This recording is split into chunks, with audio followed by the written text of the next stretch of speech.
नमस्कार। तो चलते हैं प्रश्नावली 13.2 पे प्रश्न संख्या 7 पर। इससे पहले के प्रश्नों को हमने वीडियो के माध्यम से पहले सॉल्यूशन दे चुका है। तो अब चलते हैं प्रश्न संख्या 7 पर। क्या कह रहा है एक ठोस में ऊंचाई 120 सेंटीमीटर और त्रिज्या 60 सेंटीमीटर वाला एक शंकु सम्मिलित है, जो 60 सेंटीमीटर त्रिज्या वाले एक अर्धगोला पर अध्यारोपित है। इस ठोस को पानी से भरे हुए एक लंबवृत्तीय बेलन में इस प्रकार सीधा डाल दिया जाता है कि यह बेलन की तली को स्पर्श करे। यदि बेलन की त्रिज्या 60 सेंटीमीटर और ऊंचाई 180 सेंटीमीटर है तो बेलन में शेष बचे पानी का आयतन ज्ञात कीजिए। इससे पहले वाले किसी प्रश्न में हमने कंचा वाला प्रश्न पढ़ा था ना, और वो गोलियों वाला, हाँ, प्रश्न संख्या 5 में, जिसमें बोले थे कि जितना आयतन का सामान भरे हुए बाल्टी या भरे हुए पानी में रखेंगे उतना ही आयतन का पानी बाल्टी से बाहर आएगा। ठीक है। इसमें बोल रहा है क्या कि शेष कितना पानी बचेगा। तो शेष कितना पानी बचेगा इसको निकालने के लिए पहले तो हम फिगर बनाते हैं, फिगर के माध्यम से समझते हैं।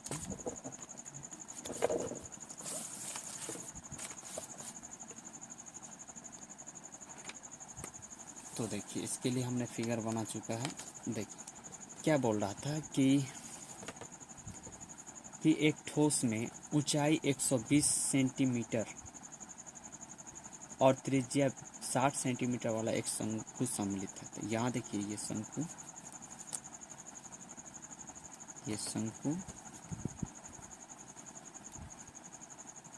ठीक है। और शंकु जो है किस पर है आरोपित, तो एक अर्धगोला पर आरोपित है और अर्धगोला का त्रिज्या दिया है 60 सेंटीमीटर और शंकु का भी त्रिज्या 60 सेंटीमीटर है और शंकु का ऊंचाई मतलब लंबवत ऊंचाई। अगर तिर्यक देना रहता तो डायरेक्ट तिर्यक बोल देता। तो ऊंचाई क्या हो गया, लंबवत ऊंचाई 120। तो यहाँ से यहाँ तक का शंकु का ऊंचाई हो जाएगा 120 सेंटीमीटर। ठीक है। अब देखिए उसके बाद बोल रहा है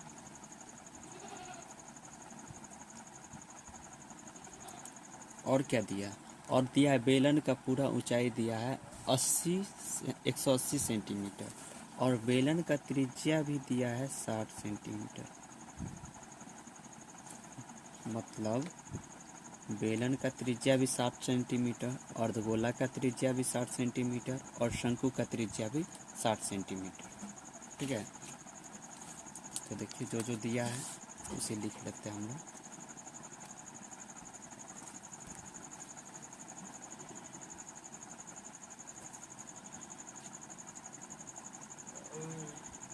दिया है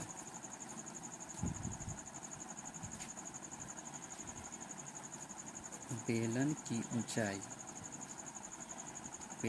ऊंचाई और देखिए बेलन का ऊंचाई इस फिगर में सबसे बड़ा ऊंचाई, इसको कैपिटल एच से डिनोट करते हैं। कैपिटल एच बराबर 180 सेंटीमीटर और बेलन त्रिज्या देखिए बेलन का, अर्धगोला का और शंकु का सबका बराबर। तो लिख देते हैं बेलन शंकु व अर्धगोला का त्रिज्या r बराबर 60 सेंटीमीटर। कितना दे दिया, 60 सेंटीमीटर। और क्या दिया है, और दिया शंकु का ऊंचाई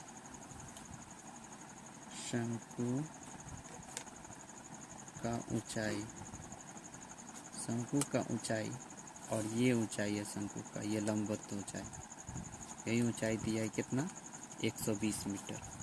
शंकु का ऊंचाई h बराबर 120 सेंटीमीटर है, सेंटीमीटर। और बोल रहा है ये बेलन है और इस बेलन में पानी भरा हुआ है और जब ये पानी पूरा भरा हुआ है अगर इसमें कोई वस्तु डालेंगे तो क्या होगा, तो उसमें से पानी निकलेगा, पानी बाहर निकलेगा। अब पूछ रहा है ये वस्तु जब डाला गया है ये बीच में, तो कितना पानी शेष बच गया, कितना पानी शेष बच गया। तो हम क्या बोले थे, कितना पानी निकलेगा पहले, तो जितना आयतन का वस्तु डाला जाएगा उतना पानी निकलेगा। टोटल पानी निकालने के लिए कितना पानी है उसका आयतन निकालने के लिए ये बेलन का आयतन निकाल लेंगे, ठीक है। और उसमें से घटा देंगे शंकु का आयतन और अर्धगोला का आयतन, ठीक है। तो देखिए अकॉर्डिंग टू क्वेश्चन, प्रश्नानुसार क्या हम लोग को निकालना है, बेलन में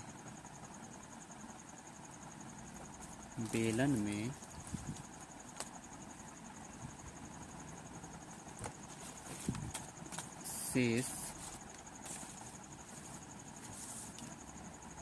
बचे पानी का आयतन बराबर, क्या लिखेंगे, पानी किस में है, तो बेलन में है, तो बेलन का आयतन माइनस शंकु का आयतन, क्या करेंगे, शंकु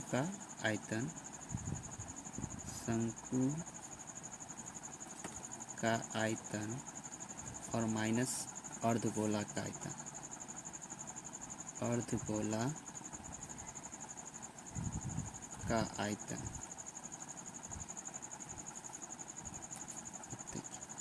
बेलन का आयतन क्या होता है, आप लोग जानते हैं, पाई आर स्क्वायर।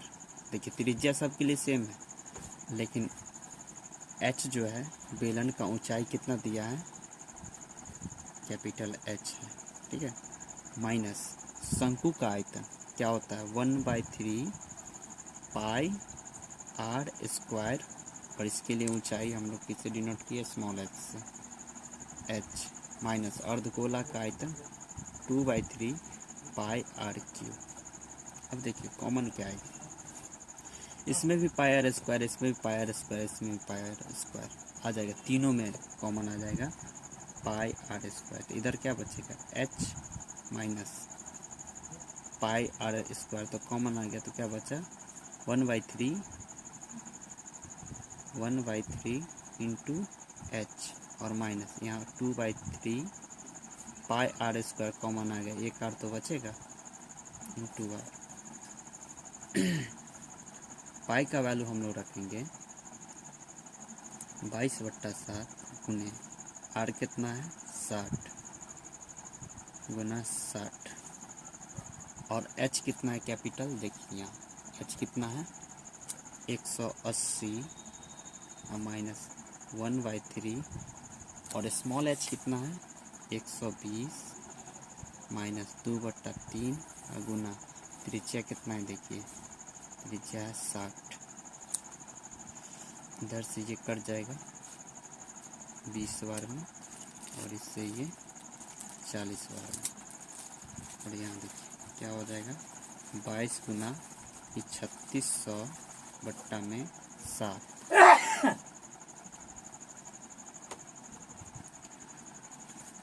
इंटू 180 माइनस, देखिए 40 और माइनस 2 को 20 से गुना कर देंगे, कितना हो जाएगा 40, तो 22 गुना 3600/7 गुना, देखिए ये 180 और माइनस कितना हो जाएगा 40 40 80, एक से ज़्यादा माइनस हो तो क्या करते हैं, ऐड कर देते हैं,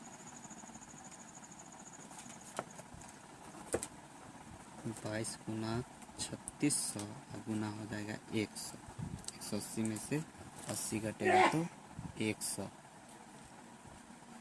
बट्टा में कितना हो जाएगा 7, क्या हो जाएगा 7।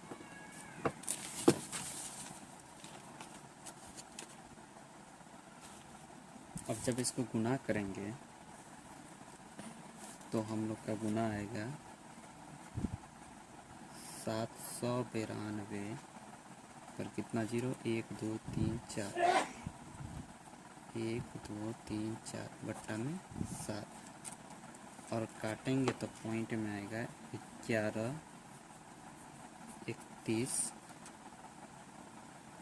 428.57 सेंटीमीटर क्यूब।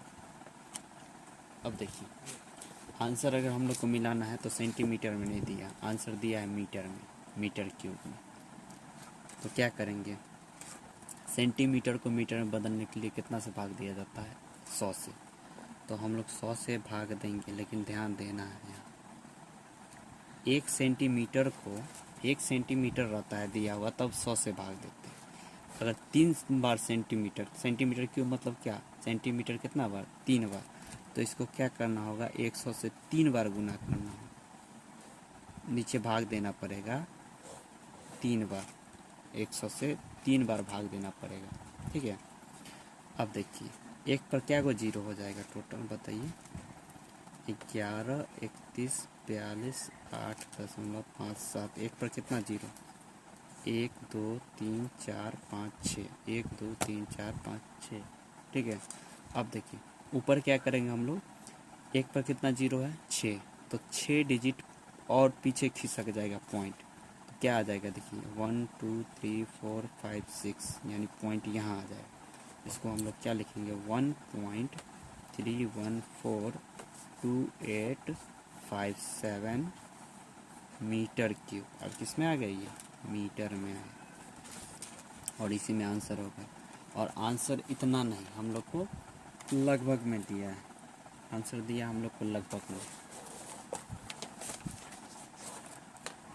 आंसर दिया है लगभग में, कितना दिया है,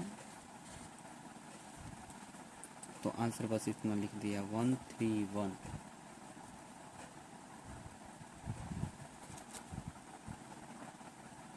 1.131 मीटर क्यूब, और यही हो जाएगा आंसर, लगभग यही हो गया फाइनल आंसर इस प्रश्न। अगर समझने में परेशानी हो तो दोबारा वीडियो को देख लीजिएगा, समझ में आ जाएगा।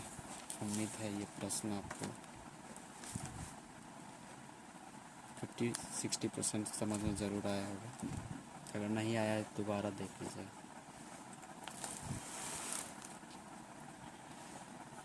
तो चलते हैं प्रश्न संख्या 8 पर। प्रश्न संख्या 8 कह रहा है, एक गोलाकार कांच के